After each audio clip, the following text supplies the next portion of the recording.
There we go. Right, well, good evening, everyone, and welcome to the Institute for Northern Studies Public Seminar Series 2024-25. It's lovely to see you all this evening. For those who don't know me, my name's Dr Andrew Lind. I'm a lecturer at the Institute for Northern Studies, and it's my great pleasure to be chairing these sessions. Before we get underway this evening, I've got my customary health and safety warnings and little bits of housekeeping to get out of the way. You'll all know now that the session is being recorded, and that recording will be made available on the Institute for Northern Studies YouTube channel, so you can share it with all your friends and get them involved after. We'll probably upload this in a couple of days' time. So if you don't want to appear on the recording this evening, please just make sure that your camera is switched off for the duration of the session. Can also ask that we ensure that all cameras and microphones are switched off during the paper, just to avoid any distractions. And following the paper, I'll open the floor to questions, and I'll ensure that you can switch your camera on and unmute yourself at that point. So if you'd like to ask a question, please just raise your hand using the raise hand function in the Teams suite, and I'll invite you to speak, or you can use the chat function and pop your question in there. And you can pop a question in there at any point during the paper, and we'll address them during the Q&A. So it is my great pleasure to welcome our speaker this evening, Dr Anna Knutsson. Anna is an affiliated postdoctoral researcher at Clare Hall College and a visiting scholar at the Centre for History and Economics and the Faculty of History in Cambridge. Dr Knutsson's 2019 thesis investigated smuggling in Sweden during the 18th century, and since then her research focus has broadened to explore smuggling across the North Atlantic during the early modern period, especially in Greenland and the Faroe Islands. It's this topic which Anna will be speaking to us about this evening in her paper, Seasonality and Illegality in the Early Modern North Atlantic. A very warm welcome to you, Anna. Thank you very much, and thank you for everyone for coming and taking the time out of your Halloween festivities. I shall try to share my screen with you, and it worked just a minute ago, so let's see. Does that work? Can you see my PowerPoint? Yep, that's you. Perfect. Ah, awesome. Did I stop sharing now? Yes, it's just got off. Is it back again? No, but if you hit the share button, it should pop back up. Let me do it again. A bit of witchcraft on Halloween, it's very suitable. Exactly. Okay. Now. That's us sharing now. Great. Okay. Okay, perfect. So let's get going. What I'm going to talk to you about today are some features of my new project, Illegality During War, examples from the High North Atlantic, time period 1760 to 1820-ish. And this is actually a project that is starting properly after Christmas. So I haven't done a great deal on it, but I do have a slight head start, as I've been working a bit on this as part of my postdoc. So the larger project is intended to explore how war and the environment help to shape illegal trade in the High North Atlantic during the Age of Revolution, as we usually refer to it, and particularly how this illegal trade changed over time. And centers for illegal trade popped up in all sorts of places during this period, in Shetland, Orkney, Faroes, Greenland, Iceland. And these centers all developed in conjunction with various international conflicts, and that's what I'm going to look at. So, before looking closer at these, I should point out that what I define here as illegal trade is trade that was illegal in at least one of the involved countries. It is often not illegal in all of the countries it passes through, and this also has an effect on the available source material. So what I've been trying to do is triangulate records from all of the various involved countries. And in that way, it's often possible to produce a fairly full picture of what is actually going on, even though the material is quite fragmentary if you only look at it in one country. So For example, when studying the Faroese trade, which I'm going to talk about more later, I'm using Danish tax records for the contraband entrepot that I'm looking at. And these record all in and outgoing ships, all sales and purchases at the entrepot. I'm also looking at the National Archives in Kew, which have provided me with customs office reports about, for example, the struggle to stave off smugglers bringing goods into the Faroes, as well as various legislations and how they changed over time. Then we have local archives in the Northern Isles in particular, which have provided me with correspondence from local Scottish merchants to the entrepot and vice versa. And then we have Scottish Records Office court cases, for example, between the company that ran this entrepot, Rosenmeyer and Flores, and various Scottish merchants. And what you can see in this slide here are some accounts for payments that were made for moving contraband around Orkney once it had actually been landed. So this list of source material that I've given you is not an exhaustive list by any account, but it helps to show how important a transnational perspective is when it comes to studying illegal trade, I think. And just to be very academic about it, in terms of method, I'm combining a focus on flows, which is quite common in transnational and global history, with a playing with scales perspective when you look at both global movements as well as local occurrences. And I think that this is the most apt methodology to study illegal trade, as it accounts for the movements of the goods, the individual rationales for getting involved in this trade, and its impact on local communities, as well as the relationship between center and periphery, and various national efforts to control trade and the international commercial competition. Because as we shall see, all of these actually came to shape illegal trade. Right, so let's have a look at the chronology of the trade hubs, starting with the Faroe Islands.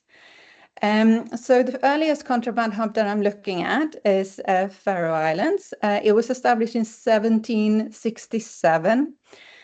However, it was actually instigated a few years earlier in response to the end of the 7 Years' War. So after the 7 Years' War, the Danish merchants were struggling to find markets for their West and East India wares.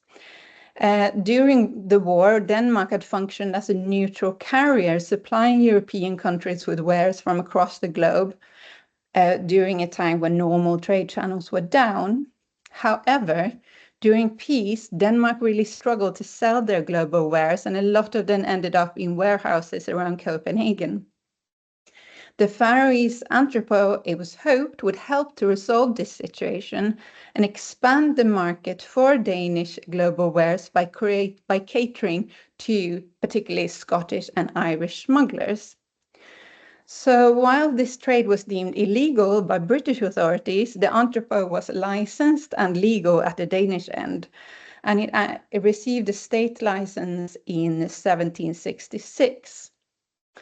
So while the trade was slow and quite steady during the first few years, it escalated dramatically during the American Revolutionary Wars. And I'll discuss that in further depth a little bit later in the presentation. So let's now move on to the actual American Revolutionary Wars. Because while the Faroese entrepot is a very ordered affair, the Greenlandic illegal trade was very different. And this is related to a few different factors. But just like the Faroese trade, it was also triggered by conflict, this time the American Revolutionary War. And before I go into all of that, I just want to say a few words about the Danish situation in Greenland, because that's also relevant. So while the Faroese Islands, the Faroe Islands had been under direct Danish or Norwegian control since the Middle Ages, Greenland had only been officially colonized in 1720. So by the 1780s, Denmark was still in pursuit of control in Greenland. By contrast, in the Faroe Islands, it is clear that the Danish authorities were in control. So the history of illegal trade in Greenland is not something that's completely new at this point. There had been some small-scale illegal trading going on also before 1780, but after 1783 it enters a new phase, and this is due mainly to two things, we can say. First out, in 1782, Denmark issued a new set of legislations for Greenland. They stipulated that the native Inuits were not allowed to engage with European wares, particularly alcohol, and that European whalers were not allowed to buy anything from the Inuits. Secondly, the end of the American Revolutionary Wars robbed Britain of almost its entire whaling fleet, which had been based in Nantucket. It was therefore deemed necessary to build up a whole new whaling fleet. And it was organized as small-scale private enterprises, which were financed by collections of financial backers, and that were then awarded bounties based on how much blubber they brought back. The important goal for the shipper was therefore not the collective profits of the whole fleet, but individual profits for each ship. During the 1780s, large numbers of ships sailed to Greenland. In the season of 1790, I think it was around 150 vessels that set out, and they brought back large amounts of whale oil and baleen and so on. However, single ships still struggled to bring back any profit to their owners because of the fierce competition off the coast of Greenland, and also a dwindling whale population. And in the whaling logbooks that I read, we can really see the despair that the captains felt when they saw other ships pulling up whales while their own stores were empty. So faced with this risk of returning empty-handed back to Britain again, more than a few captains decided to secure something from the Inuits. And as I've just mentioned, this is a transaction that the Danish authorities just prohibited. So moving forward in time, during the French Revolutionary Wars, we see that trading continues as it did during after the American Revolutionary Wars in Greenland, but by this time the trade in the Faroe Islands is basically gone. It will reoccur later, but during this period it's almost completely died out. Then we finally reach the Napoleonic War and the illegal trade in Iceland. So the illegal trade in Iceland is actually the bit I've worked the least on. So I'm not completely sure how it's all interconnected yet. So I can only make some very preliminary observations. But basically, it all seems to have started after the British bombardment of Copenhagen in 1807. Around this time, British merchants started to set up an entrepot for British manufacturers in Iceland, and the idea was that it was supposed to help them circumvent the continental trade blockade and ship things out to Europe despite Napoleon's attempts to stop British trade. And as I have not done all that much on this case study yet, I won't dwell too much on it. Apart from observing that it was clearly triggered by the Napoleonic War, and what we have here is a situation where Denmark has lost control of its territory after they were drawn into the war, and Britain had become an enemy nation. So these three islands, therefore, represent three different stages of Danish control. In the Faroes, they were in control. In Greenland, they were in pursuit of control. And in Iceland, they had lost control. And this all is represented in the type of illegal trade that developed in these various places. Meanwhile, we can also say that the correlation between war and illegal trade is by no means incidental. When regular trade networks are down, illegal trade often adapts to fill this void and make sure that a continuous demand is met by a sustained supply.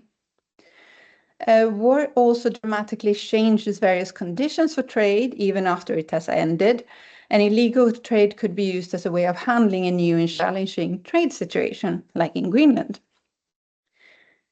Now you might be wondering about the Northern Isles that I mentioned at the beginning, and they are of a slightly different character, as they were primarily involved in all of this in the shape of providing manpower to this illegal trade, and also to some extent as a consumer market.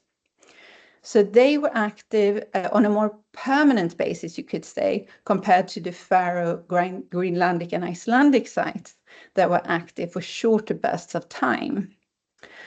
And I think that I will probably therefore consider the Northern Isles and the Western Isles alongside the other case studies that I'm looking at, rather than do a separate case study on them. But that might still change. I'm not completely sure. Right, so the illegal trade that developed in these different locations was quite different. And this reflects changing trade dynamics, shifting power balances, and a developing demand. But what's also true for all of them is that this trade was intrinsically shaped by the specific environmental conditions of these areas. And this is something that I'm really hoping to explore more in the future. Right, so let's move on to the first of my case studies, which is on the Faroe Islands. And I'm currently at a stage where I am trying to put together a lot of puzzle pieces. So I hope that you'll bear with me if I jump a bit back and forth, because I'm still not sure how all of this should best be packaged to be intelligible. But for now, let's start with the geographical location of the Faroe Islands. And I can say that while some of the maps that I will show you might seem very obvious to you, they are definitely needed when you're presenting to some audiences. So I've just kept them in there.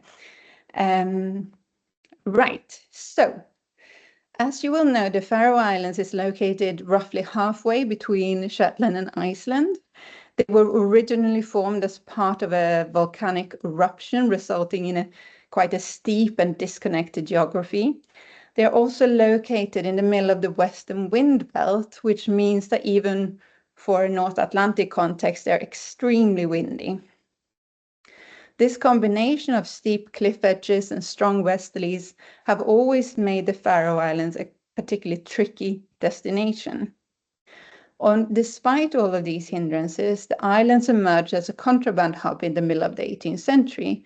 And what I've been trying to do is to understand why and how this happened. So just for a short background for the Faroe Islands, they had been a possession of the Danish state since the Middle Ages and a remnant of the Old Norse kingdom. The Danish state traditionally saw it as a territory with little production, which cost more than it yielded. And since the early 16th century, since the 16th century, it was also laboring under very strict Danish monopoly on all trade, which included other Danish possessions like Iceland and Finnmark and so on. And this monopoly meant that all deliveries going into and out of the islands should be conducted on Danish ships. Right. And here you can see a map of the entire Danish Empire and all of their trading posts across the world. And as you can see, the Faroe Islands is actually quite central in it. So during the 18th century, the Danish state was attempting to assert itself as one among many states in the Atlantic world. Patrick Griffin has suggested that the Atlantic was the chief site of ambition of European hopes and dreams. The Danish economic aspirations took on many different shapes, and they were reflected in the acquisition of West Indian colonies, for example, the setting up of entrepôts in the Caribbean, the creation of the Danish Asiatic Company, and the involvement in neutral shipping, for example. So the Danish economic historian Ole Feldbæk has suggested that this type of economic experimentation, we can call it, created a bridgehead for future development of trade. And it is within this context that we must also consider the Faroese entrepot. The entrepot was in fact set up only 2 years after the creation of 2 other free ports in the Danish West Indies. So in 1766, Niels Ryberg, a prominent Danish merchant who was also involved in the Danish Asiatic Company, the colonial trade from the Caribbean, as well as the monopoly trade to the Faroes and Iceland, he applied for a license to set up this contraband entrepot in the Faroes. And you can see the resulting entrepot here. It's the building with the massive Danish flag on it, so you could definitely find it. And in his application, Ryberg suggested that the end of the 7 Years' War had proved a challenge to Danish trade. He stated that Danish colonial goods, etc., were just languishing away in warehouses around Copenhagen. What was needed was a way to reach a new market for these goods. That market, Ryberg argued, ought to be Britain. According to his plan, the entrepot would transform an unprofitable territorial possession into a strategic profitable territory. For the granting authorities for this license, that is the customs office and the treasury in Denmark, it was crucial that the trade that was to be conducted in the Faroes was Danish. And this meant that the goods were to be brought in on Danish vessels and through Danish channels. For example, rum from the Danish West Indies and tea from the Danish East India Company. And although this license would with time expand and become more flexible and generous, throughout the existence of the entrepot, the vessels supplying it with goods were primarily Danish. In 1767, this special license was granted on the condition that no goods were to reach the local population in the Faroes, but they were extensively to be sold to Scottish and Irish merchants. So here we have a situation where the explicit purpose of this entrepot was to sell contraband to a specific group of people, that is Scottish and Irish smugglers. It is therefore very different to the Danish free ports in the West Indies. Right, so one of the key reasons that Ryberg suggested that the Faroes would be a good location for a contraband entrepot was their location. Situated in the middle of the North Atlantic current, which brought ships back from the Americas to Northern Europe, the islands were on the threshold to Europe. Vessels from the Danish West Indies, particularly St. Croix, could stop at the islands on their way to Copenhagen or Bergen and offload goods, and also to restock supplies like bread and candles and so on. This provided a very convenient stopping point for them. In addition to the direct supply of colonial goods, the entrepot was also supplied with tea, but this was normally processed through Danish East India auctions at Copenhagen, so it came from Copenhagen instead. And then we had tobacco that arrived through Scottish re-export trade, mainly from Glasgow, and European liquor, especially gin and brandy, from the Netherlands and Spain. So as I previously mentioned, this entrepot was run by the company Rosenmeyer and Flores on Niels Ryberg's behalf. And in all larger decisions, they turned to him, but all correspondence and everything that I'm looking at is usually directed to this company, Rosenmeyer and Flores. Right, so the deliveries to the entrepot, just like the regular monopoly trade to the Faroe Islands, was generally restricted to the summer months. The first deliveries arrived in April-May time, and the last ones in September-October. So this has led some earlier historians to conclude that the Faroe Islands were completely cut off during the winter period from October until March. However, something interesting happens if we also include vessels involved in the illegal trade. And what I mean here are the ships bringing contraband from the Faroes to Scotland and Ireland. Here we see a completely different seasonal dynamic compared to the legal trade. If we break down the data, we can see that out of 322 vessels that left the Faroese entrepot between 1775 and 1785, a vast number left during the winter months. In this graph, you can see a breakdown of the traffic. And as you can see, around 35% of all journeys occur during the winter months. And the least preferred month to actually travel seems to be January, which only has 4% of the traffic. But this is not the whole story, because intriguingly, if we look at a breakdown over time, we see that there was an increased tendency to engage in wintertime smuggling over time. So we see that in 1775, only 5% of the traffic occurred during the winter, and it went up to 42% in 1782. I'll return to why it goes up in a little bit. First, I just want to say a few words about lighthouses, because in addition to all the winter storms that were ongoing during the winter, there was also darkness, and the area between Orkney and the Faroes only possessed one single lighthouse for nearly the entire active period of the entrepot. This lighthouse was built in 1782, just outside of Tórshavn, and unfortunately, I don't have an image of it. But what I can say is that it was built in response to an attempt to move the location of the entrepot from just outside of Tórshavn in Fredriksborg to Suðuroy to avoid the dangerous entry into Fredriksborg harbor, where the entrepot was located. So this was a compromise to keep the entrepot in Tórshavn. So in 1789, the first Scottish lighthouse in the area was built on North Ronaldsay. And from then on, we have two lights serving this large region.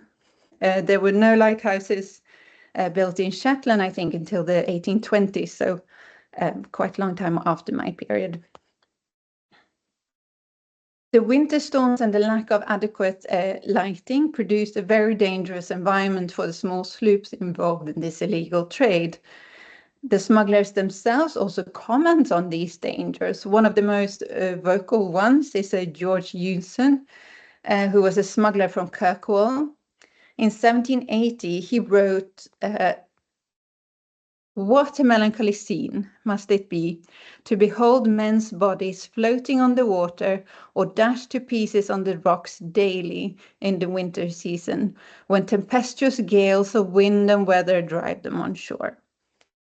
While Jonsson's assessment doubtlessly is an exaggeration, there were not men every night, these waters definitely were very dangerous and proved a significant challenge. By some estimates, 80% of all shipwrecks along Orkney's northern shores took place during the months October to March. Jonsson, like many of his colleagues, also wrecked at one time or another. Many survived, potentially through the practice of safe wrecking, which I'm very curious if anyone here knows more about, because that seems to be quite a reoccurring feature, but I haven't managed to figure out anything more about it. And then to say that the sailors that did survive all of these wrecks, many of them continued on with this illegal trade, so it didn't end there. They were not put off by it. It seems here that it is a relevant question to ask who these sailors actually were. And if we divide up the 217 vessels that with certainty arrived from Scotland between 1775 and 1785, there are also some vessels that are unclear if they arrived from Scotland or Ireland. So I've just left them out. But what we can see here is that a few places really stand out. We have Orkney, the Outer Hebrides and Shetland, and also to some extent Fort William, but I'm not going to talk very much about Fort William today. Right, so I think that the explanation to this continued contraband trade in winter is to be found in another common maritime activity that was common in this area, that is fishing. I found that many of the vessels and captains involved in the contraband trade were also involved in winter fishing, such as herring fishing in the Isle of Lewis, for example. One anonymous letter from 1786 notes, "Under the cover of fishing, contraband vessels supply themselves and neighbors on the mainland coast with spirits and liquors imported or of their own distilling, likewise with vast quantities of tobacco, tea, coffee, etc., from Faroe, like the Faroe Islands, Belfast, etc. So I think what's happening here is that normalization of sea hazard brought on by winter fishing likely spilled over into other maritime activities such as smuggling. Meanwhile, the freight charge on the smuggling appears also to have increased during the winter and particularly during very bad weather. So this means that winter and bad weather could prove equally dear for merchants that commissioned this trade as it could be lucrative for the skipper who delivered it. Meanwhile, the captains were not passively forced to deliver these wares in the middle of the winter, but at least some were also involved in organizing and propositioning wintertime contraband trade, proving that they too had very free agency within this process. There's much more that could be said on this topic of seasonality, and I'm just in the process of finishing an article on it, but I think I will probably leave it here for now because we have quite a few more puzzle pieces to actually get through. So let's now turn to the effects of war.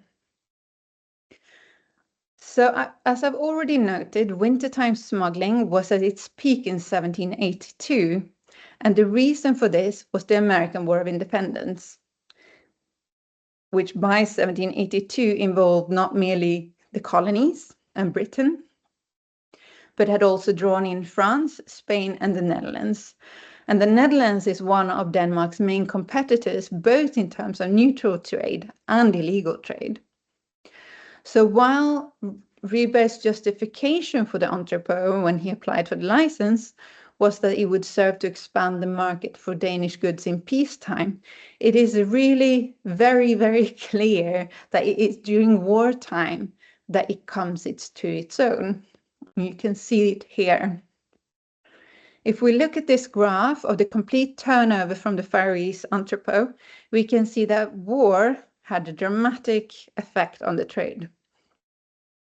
However, this type of graph also conceals internal differences because not all trade reacted the same to war, but we must consider various goods separately. Each good had its own political, geographical, and cultural context, which affected both the availability of that good and its profitability. I thought we could therefore look at a few different goods and see how war affected each of them in turn. Let's start with rum, which in this chart is the blue line, and it's the which you can see has the highest turnover as well. So the legal rum trade to Britain was seriously disrupted by the American War of Independence, both due to export embargoes in the West Indies, as well as due to enemy vessels attacking whatever ships that actually did make it out of the West Indies. At the same time, we can see that the Danish colony St. Croix was a big sugar producer and manufacturer of rum. In 1780, Denmark had also entered the League of Armed Neutrality and were therefore in a good position to step in when regular supply channels were down, being able to both produce and transport rum relatively safely back to Europe. However, Denmark also had competitors in this field, particularly the Dutch, And if we now turn to the entrepot's export records for rum, we can see that the trade saw two dramatic spikes, one around 1777, 1778-ish, just after the Scottish, in T.M. Devine's words, started realizing the extent of the ongoing war, and one in 1780-81, when the Dutch were drawn into the conflict and could no longer engage in neutral trade in colonial goods, so thereby eliminating one of Denmark's main competitors. Meanwhile, the wholesale price of rum doesn't really appear to have changed massively during this period, while prices increased on the Scottish and British market overall, which would have increased the incentive to smuggle and deal in contraband rum. Meanwhile, I think it's worth pointing out that the Faroe Islands was not the only retailing avenue for Danish contraband rum. But when we look at the total exports from St. Croix, we find that the Faroese trade makes up about 10% of the total trade. And rum was also shipped to various other European contraband hubs like Guernsey, for example. However, if we consider solely the trade to Danish possessions, we find that the Faroese trade made up for roughly 25 to 50% of the Danish domestic trade in rum, a little bit depending on year. I should say that these numbers are very preliminary, as I've not yet received the numbers for the war years, and I think that might also change things a little bit and shift this power balance. But what we can see here is that the trade in rum most definitely was affected by the ongoing war. The turnover increased when regular access was restricted and profit margins were larger. A similar story can also be told for tobacco. And here you can see the turnover in tobacco. But I won't go into details now, but you can see that there is a spike in 1778 and then again in 1781. But what I want to do instead is to have a look at another type of contraband that reacted quite differently to war, that is tea. Because the trade in rum and tobacco, West Indian wares, show a great overlap in their trajectories, the development of tea trade looks quite different. Here we also see an increase in particularly the trade in finer teas after the Dutch involvement in the war, but we can also see a different set of spikes that were not related to this war, whereas 1777, 1778 was actually a low point for the trade in tea prior to the Commutation Act, which was released in 1784. The significance of the Faroese contraband trade in tea was also quite different to that of rum trade. While the Faroese trade in rum accounted for as much as 50% of the total domestic Danish trade, the tea trade to the Faroe Islands only amount to about 0.5% to 2% of the total brought back on Danish East India vessels. When you do a fine reading of the account books for the Faroese entrepot, you'll notice that some of this tea was stored for many years before it was shipped onwards. This trade, therefore, does not seem to have been as rewarding as other types of contraband trading, although stocking tea, both fine and coarse, was clearly an advantage, because we see that a lot of the Scottish merchants requested small amounts along with their larger cargoes of spirits, if it was for their own consumption or for the consumption in the local community. I'm not quite sure yet. But this points to the importance of considering each type of contraband separately and within their specific contexts. And in this rather roundabout way, we finally arrive at the Scottish merchant, because a highly relevant question here is who actually bought from the entrepot. And here I'll start with Mr. Urbanus Fleur, who is the companion in the company Rosenmeier Fleur.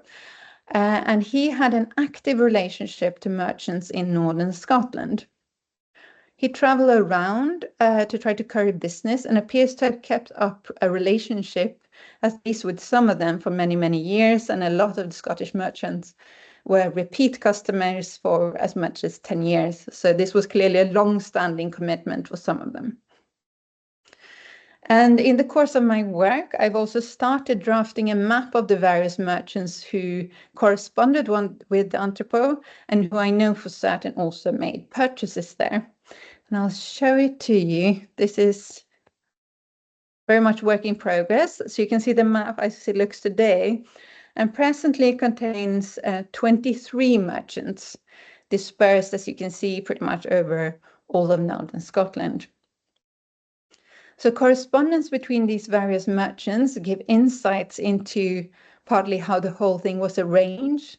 And this is very similar to smuggling cooperations elsewhere. We find that most often there is one main merchant. A lot of the time they own their own ship. And they gathered up a range of other merchants, and together they financed the expedition to the Faroe Islands. It's also possible to write orders directly to Rosenmeier Fleur, and then they would find a vessel that would go into your part of the woods and then stow whatever contraband you had bought on board it. But this could lead to significant delays in delivery, and like the delivery times of like 9 months up to a year. As for the costs involved in these expeditions, this is something that I'm just starting to look at. Therefore, I can't be overly specific, but it's quite clear that there were many, many additional costs involved in the contraband trade, in addition to freight charges, which varied according to season. You have cooperage, you have portage, you have insurance costs, additional fees for hiring locals to bring goods ashore, and then hiring new locals for transporting the goods overland once they had been landed. So it was not a cheap process. Nevertheless, we can see that it's quite profitable. Although costs varied over time, and so did the wholesale prices in the Faroes, as well as the retailing prices in Scotland, we can roughly say that legal spirits could be retailed with circa 10% profit, and illegal spirits had a profit margin of more like 50%, while they could also be sold at half the price of legally imported spirits, which meant that the market for the contraband spirits was much larger. And what you're looking at here is a table that was put together by customs officers, and their calculations of all the costs and profits are very similar to what I found in other sources. So I think this is actually a very accurate picture of the profit margins. So I'll just add some concluding thoughts. And this is pretty much as far as I've gotten so far. There are a few more bits that I would like to explore in order to really contextualize and understand this illegal trade. And some of this has been explored previously, some of this hasn't. First out, we have the issue of consumer culture, and particularly this consumer culture surrounding these specific contraband goods, what they were used for, by whom, in what circumstances, and so on. I've started looking a little bit at these questions through the merchants' correspondence with their clients. And just to give you one single example, one man in Orkney, for example, spoke of how he'd use rum for rum punch. And this is a practice that we also know from middling settlings in Edinburgh and Glasgow, but which apparently also was happening in Orkney at the time. I would be very interested in knowing more about these consumer habits. If anyone has any suggestions, let me know. And then a second avenue, I think, of research concerns the local political situations in the Highlands and Islands, particularly the role of political dissent and its relation to smuggling, ideas of state neglect, limits of governmental control, potentially Jacobite enclaves engaging in illicit trading, that sort of thing. Because I think my research would really benefit from that sort of local political framing. But so far, I've done very little on that side of things. Oops, sorry, had one more. Then we have the economic lives of coastal dwellers, and it would be interesting to know a bit more, both specifically about the economic lives of mariners and fishermen in the area, in order to help me understand the contribution that the remuneration from the contraband trade actually played within their economic contexts. And then there might be other things that connect to this that I haven't even thought about. So if anyone has any ideas that might be interesting, I'd be very interested. But I think I'll leave it here for now, so we can have a little bit of a discussion. I'd love to hear your thoughts. Thank you very much. Super. Thank you very much, Anna. I thought that was absolutely brilliant. I've been writing away lots of notes while you've been talking. I've got a few questions myself, but I'll wait and see if anyone wants to jump on in. What I'll do is I'll just make sure that everybody now has permissions to switch their cameras on and unmute as well, if the system will play ball with me.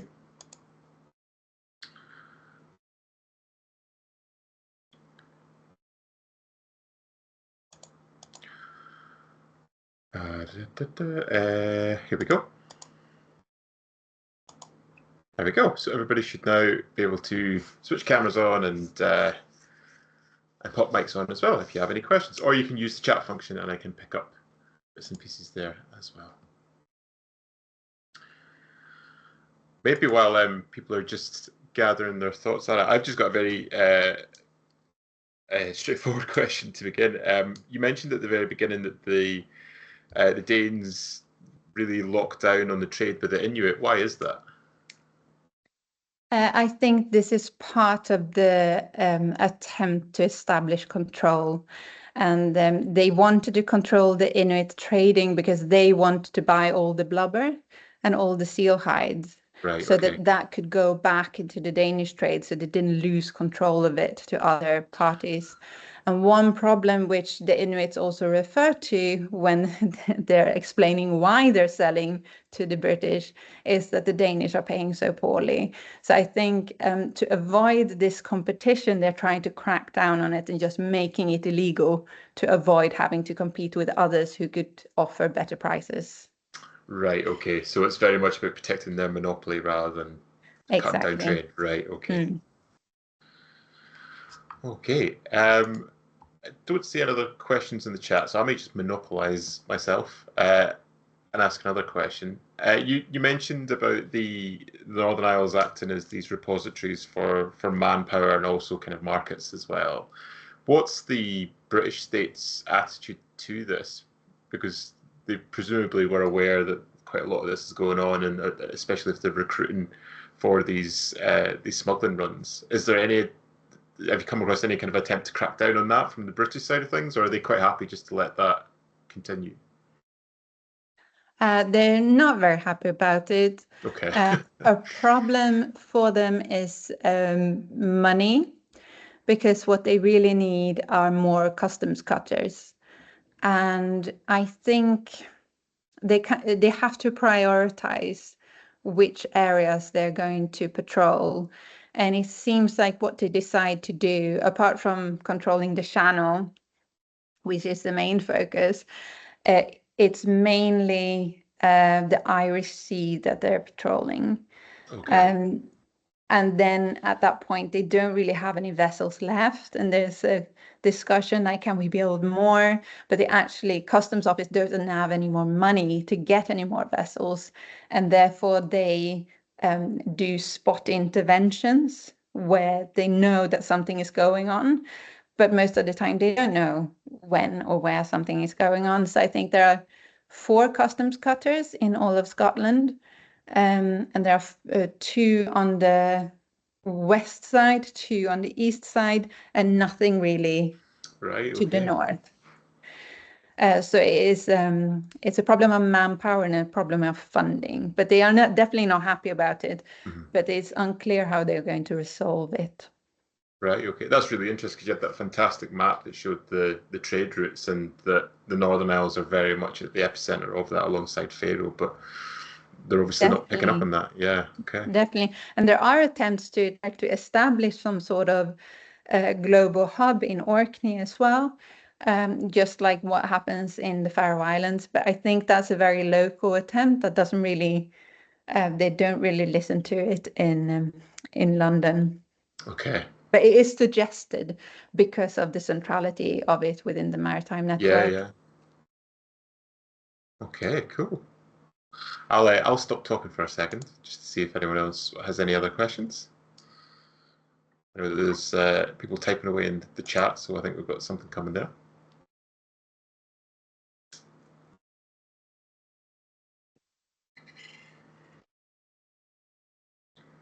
Just while people are typing, is this what stage are you at just now, Anna, in terms of the conducting the research?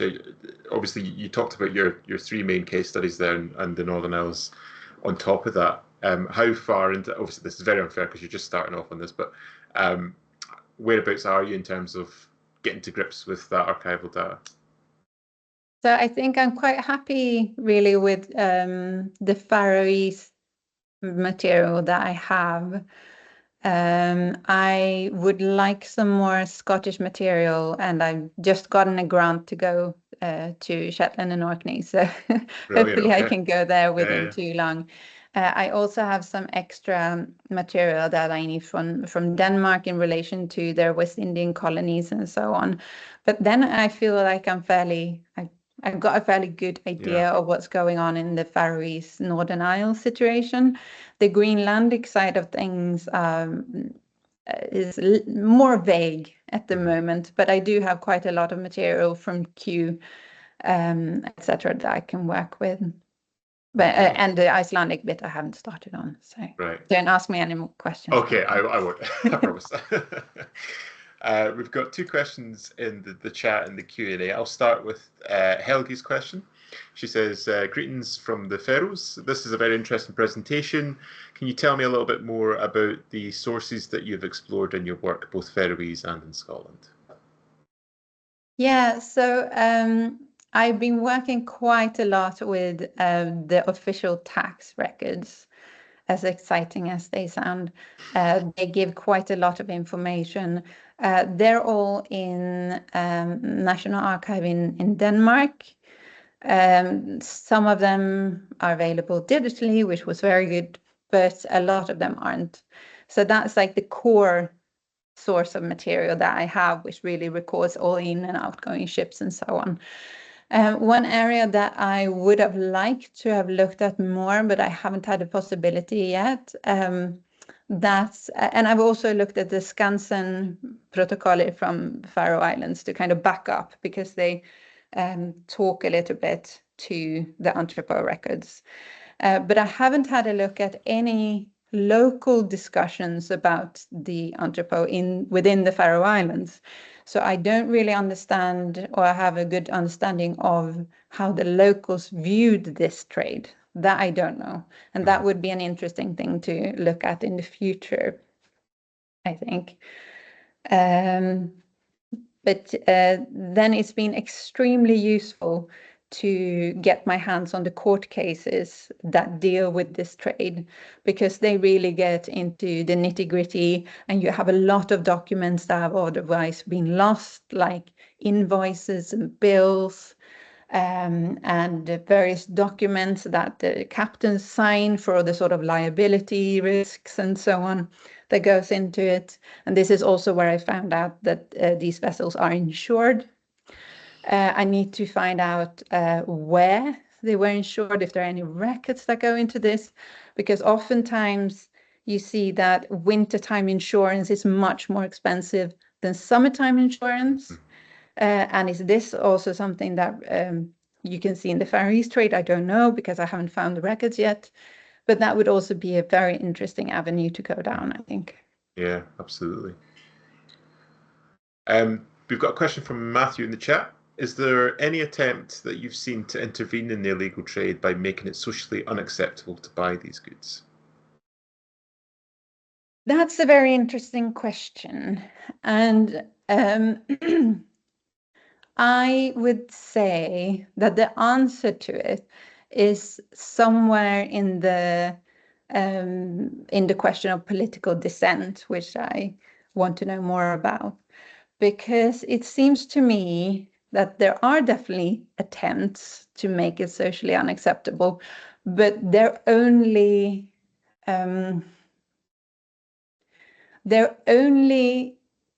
really accepted by certain people, and it depends on what sort of political stance you have. So there is not a common idea that something is good or bad, but it depends on your political stance and your political standing versus London. Do you accept and recognize the English monarch as your own? Mm-hmm. Are these laws something that you think are applicable to you? That sort of thing. And I found some very interesting ballads, for example, which deals with this, where the main protagonist talks about how they're going to engage in illegal trade because that is looking after themselves when the state have abandoned them. So their own good and the good of their own community goes above the good of the state. So I think the answer to that question is somewhere in that that muddle of a thing that I haven't really been able to untangle yet. But it is a very interesting question, I think.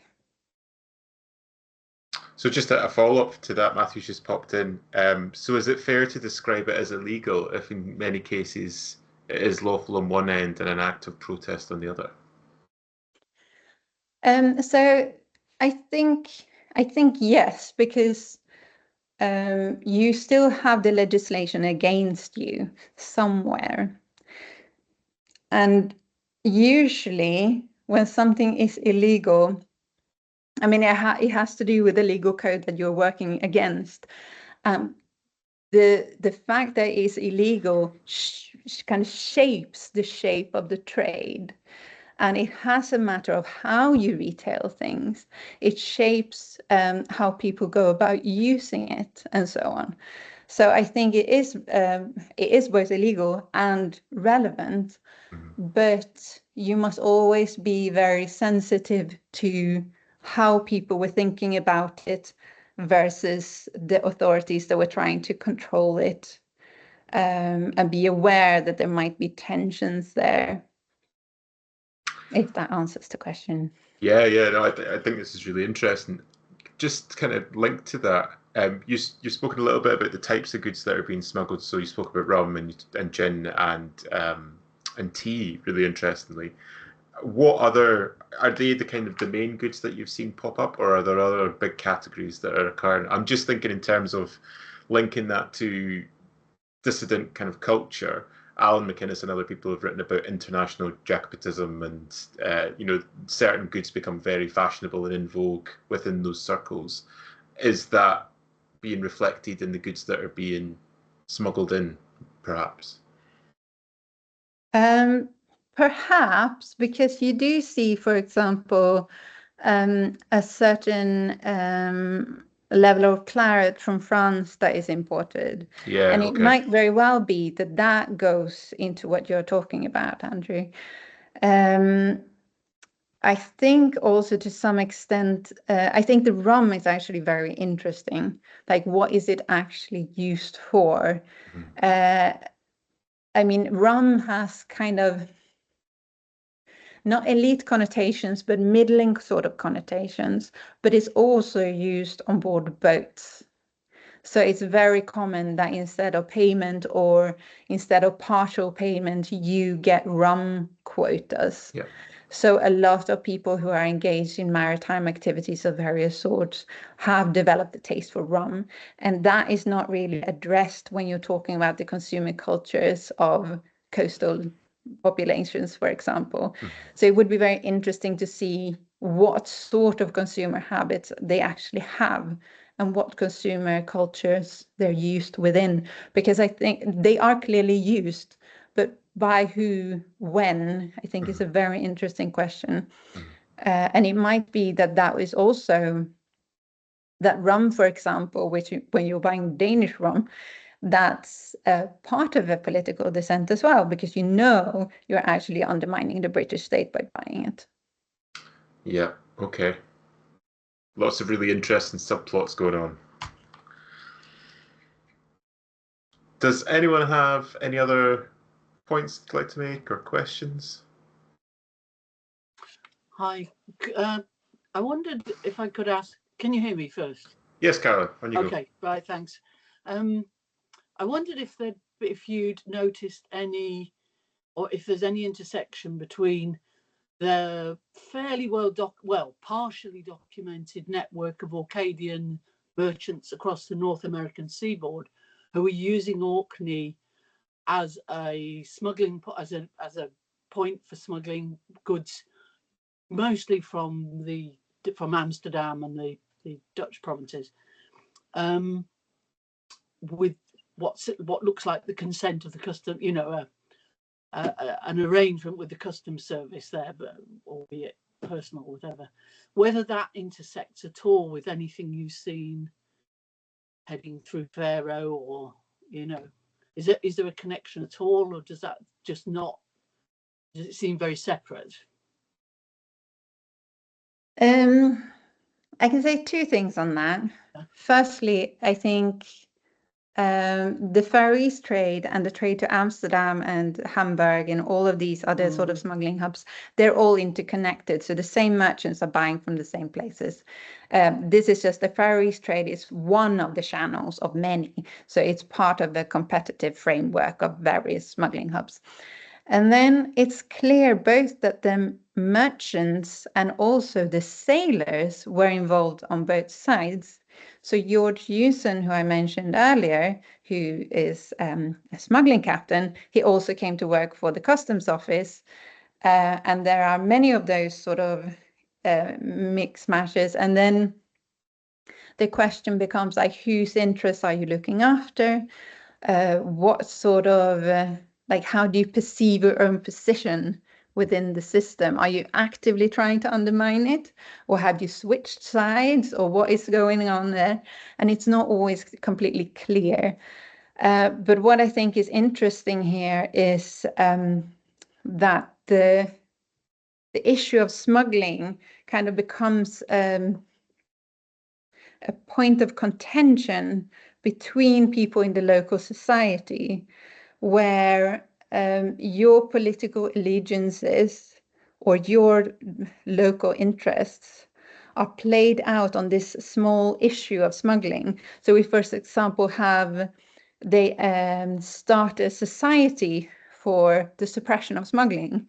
And then it said something about you and your political stance. If you joined it, then you were on this side. If you did not join it, you were on that side. So there's a lot of bigger political games that are played out within the context of the smuggling debate and whether you're pro or con. Super. You might be interested in it. Peter Marshall's just released a book last year called Storm's Edge, about Orkney in the early modern period, and he talks a bit about the kind of the Jacobite hotspot in Orkney, because there is a bit of a underlying support there. Great, thank you. And that was released last year? Last year, yeah. Okay, I'll try to get hold of it. Thank you. I see that the chat is just flashing, so there'll be a point there. A question from Leslie. Could it also be religious as well as political? It could be. I haven't yet to see any references to religion whatsoever, but it still could be. One kind of interesting tangential thing is what sort of standing the contraband trading merchant got within the local society. I, for example, found some letters which are from people who clearly have an alcohol addiction and who are trying to pressure contraband selling merchants to sell them liquor, and they don't want to. And you have a situation where they become sort of this is not religious per se, but it has something to do with like the moral stance of this person who becomes a gateway to hard liquor. And what position do they then hold within the local society? They can either enable or disconnect you from this. So it's a great deal of power that they're sitting on. So I think it would be interesting to explore that further and to really understand how people view them, because they're sitting on something quite powerful and they do have the ability to turn you down or invite you to trade or offer you credit or not. So yeah, that would be interesting to know more about. But unfortunately, I haven't found anything about religion per se. Yeah, another interesting subplot. There are many. Yeah, there are. Yeah, but I mean, it's brilliant. I mean, it's so multifaceted, and you've got these local relations plugging into these international networks of trade and smuggling that are clearly going on. I mean, I just love the idea that they're going on, out in the winter under the cover of fishing, and they've got boats full of hard liquor and tea. Does anyone have any final questions for Anna? She's covered a huge amount of ground in the questions, I feel, and deserves a bit of a break. Do we have any final questions?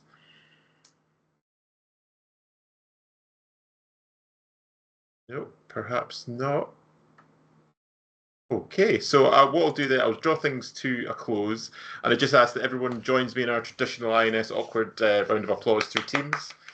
Anna, thank you very much. That was incredibly interesting, and thank you very much for the generosity in the questions as well. Just bits and pieces of it coming through in the chat there, just to say thank you very much.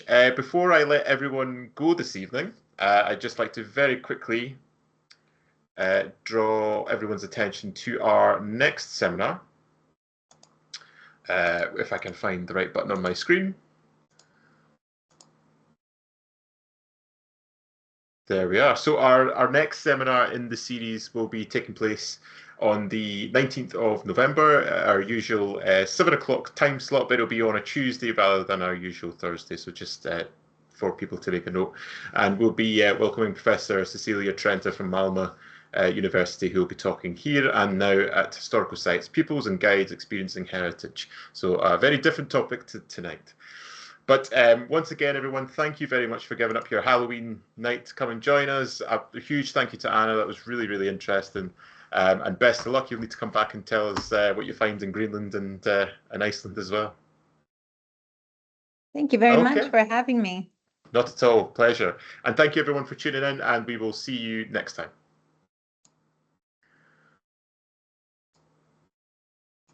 There we go.